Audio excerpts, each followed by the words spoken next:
Hello friends, rising star academy and ट्युशन्समध्ये आपल्या सर्वांचं मनपूर्वक स्वागत. आज आपण HEN 101 2023ची उत्तरपत्रिका हिंदी या विषयाची बघणार आहोत. त्याआधी तुम्ही जर माझ्या चॅनलवरती नवीन असाल तर माझ्या चॅनलला सबस्क्राईब करा आणि बेल आयकनला दाबायला विसरू नका, जेणेकरून माझ्या व्हिडिओची पहिली नोटिफिकेशन तुम्हाला सर्वप्रथम भेटेल. ठीक आहे, बघा प्रश्न पहिला. निम्नलिखित किन्हीं 4 उपप्रश्न लिखिए. 1. निम्नलिखित कहावतों का मराठी में अनुवाद लिखिए. अ. छोटा मुंह बड़ी बात. उत्तर लहान तोंडी मोठा घास. 2. घर की मुर्गी दाल बराबर.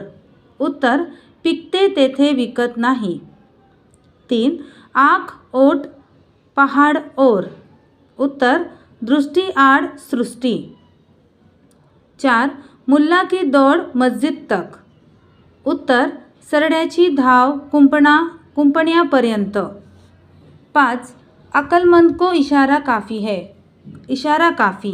उत्तर शहाण्याला शब्दांचा मार. प्रश्न 1 मधलं दुसरं बघा.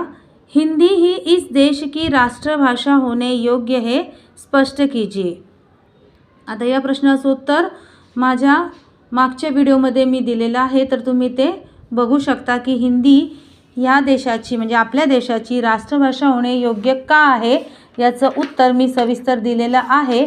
आणि थोडक्यात सांगते की उसे देश के सभी भागों के लोग आसानी से बोल और समझ सकते हैं और हिंदी को लगभग 1000 वर्षों की परंपरा है. साधु संतों ने उसे मध्यकाल में पूरे देश में फैला दिया. 3. इस भाषा में सूर तुलसी जायसी कबीर मीरा जैसे विश्व स्तर के साहित्यकार हुए. भारत के स्वतंत्रता आंदोलन की भाषा हिंदी ही थी. राजकाज में इसका उपयोग मध्यकाल में होता रहा. आधुनिक काल में सभी सरकारी संस्थाओं में हिंदी में कार्य हो रहा है. और सबसे बड़ी बात है कि हिंदी भारत की सामाजिक संस्कृति की प्रतीक भाषा है. उसमें सारे भारत की संस्कृति की प्रतिछाया मिलती है. तो इस अनुसार हिंदी ही इस देश की राष्ट्रभाषा होने योग्य है. इसका उत्तर मेरे जो मैंने पहले दिया है प्रश्न पत्रिका उसमें भी लिखा हुआ है और पान नंबर 6 के ऊपर भी इसका आपको उत्तर मिलेगा. ठीक है, अब देखो दूसरा पुढे वळूयात. प्रश्न नंबर 3 ए मधलं तिसरं. वाक्य की परिभाषा बताकर किसी दोन गुण लिखिए. आता वाक्य की परिभाषा म्हटलं तर वाक्य म्हणजे काय आधी ते लिहायचं आणि त्यानंतर वाक्य की परिभाषा म्हणजे ते माझ्या पहिल्या व्हिडिओमध्ये सुद्धा आहे आणि शॉर्ट फॉर्ममध्ये तुम्हाला सांगते की सार्थकता, योग्यता, आकांक्षा, सन्निधी, पदान्वय आणि पदक्रम हे सर्व जे आहे ते वाक्याचे जे गुण आहेत ते आहेत. आणि त्यामधले जे 2 आहेत, समजा की सार्थकता आणि योग्यता याविषयी माहिती लिहायची की सार्थकता म्हणजे काय, तर वाक्य पूर्ण अर्थ का प्रकट करने वाला हो. हम वाक्य के किसी भी भाव या विचार को व्यक्त करते हैं. आवश्यक है कि वह भाव या विचार वाक्य के द्वारा पूरी तौर पर अभिव्यक्त हो. आणि योग्यता शब्दों की पदों की आपस में संगति यानी योग्यता. इन पदों में प्रसंग के अनुसार भाव को बोध करने की योग्यता होनी चाहिए. या प्रश्नाचं उत्तर माझ्या मागच्या व्हिडिओमध्ये सुद्धा आहे.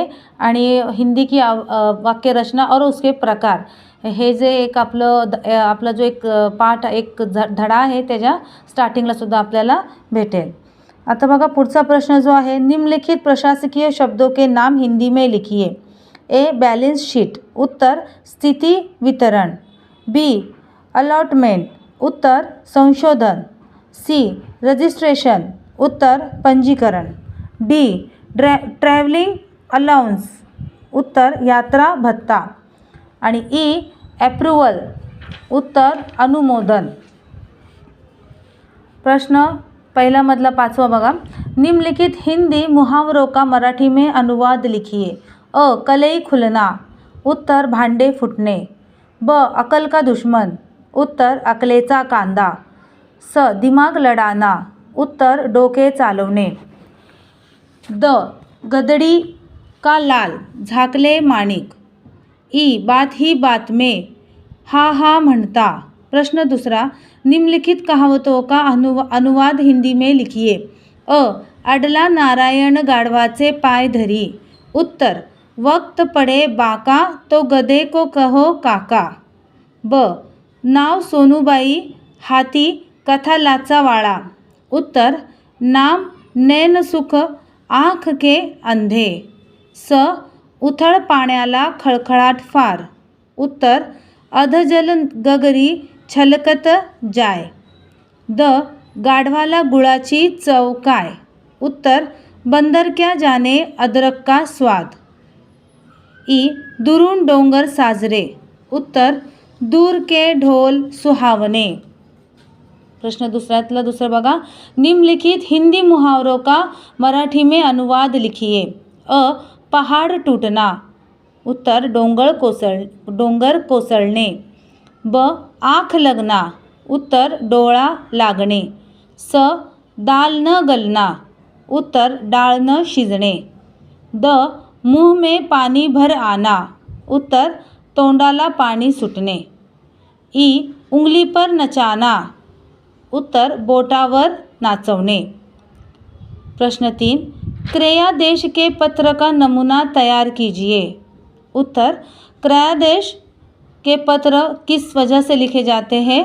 तो देखिए, माल मंगाने के लिए जो पत्र भेजे जाते हैं उन्हें क्रयादेश के पत्र कहा जाता है. इसका उत्तर आपको पान नंबर 24 पर मिलेगा. म्हणजे हे जे माल आपण जे एका दुकानाकडून आपल्याला जर समजा कुठला तरी माल घ्यायचा आहे, माल मागवायचा आहे, त्यासाठी क्रयादेश हे जे पत्र आहे ते लिहिलं जातं. याचं उत्तर आपल्याला पान नंबर 24 वरती सापडेल. पुढचा प्रश्न बघा. निम्नलिखित पदों के नाम हिंदी में लिखिए. वाइस पियोन चपरासी. सी रजिस्ट्रार पंजीकार. डी कलेक्टर उपजिलाधीश. ई स्टेशन डायरेक्टर केंद्र निदेशक. पुढचा प्रश्न. हिंदी शब्द के 3 अर्थ लिखिए. आता हिंदी शब्दाचे जे 3 अर्थ आहेत याचं उत्तर माझ्या मागच्या व्हिडिओमध्ये सुद्धा आहे आणि याचं उत्तर आपल्याला पान नंबर 2 वरती सापडेल कि हिंदी अपने विशालतम अर्थ में हिंदी प्रदेश में व्यवहृत 17 बोलियों का प्रतिनिधित्व करती है. हिंदी साहित्य के इतिहास में हिंदी का प्रयोग इसी अर्थ में होता है. भाषा विज्ञान की दृष्टि से पश्चिमी हिंदी और पूर्वी हिंदी ही हिंदी है. हिंदी का एक संक्षिप्त अर्थ है खड़ी बोली साहित्यिक हिंदी, जो हिंदी प्रदेशों की सरकारी भाषा है, जिसका प्रयोग राजभाषा के रूप में तथा समाचार पत्र, सिनेमा आदि में होता है. हिंदी प्रदेश में यह भाषा शिक्षा का माध्यम है तथा मानक या परिनिष्ठित हिंदी के नाम से जानी जाती है. हिंदी का उद्भव सामान्यतः 1000 ईस्वी के आसपास माना जाता है और लगभग आज तक उससे विकास का दीर्घ इतिहास है. सो फ्रेंड्स, मी तुम्हाला 2023ची हिंदी या विषयाची उत्तरपत्रिका दिलेली आहे. तुम्हाला जर हा व्हिडिओ आवडला असेल तर माझ्या चॅनलला लाईक, शेअर आणि सबस्क्राईब जरूर करा.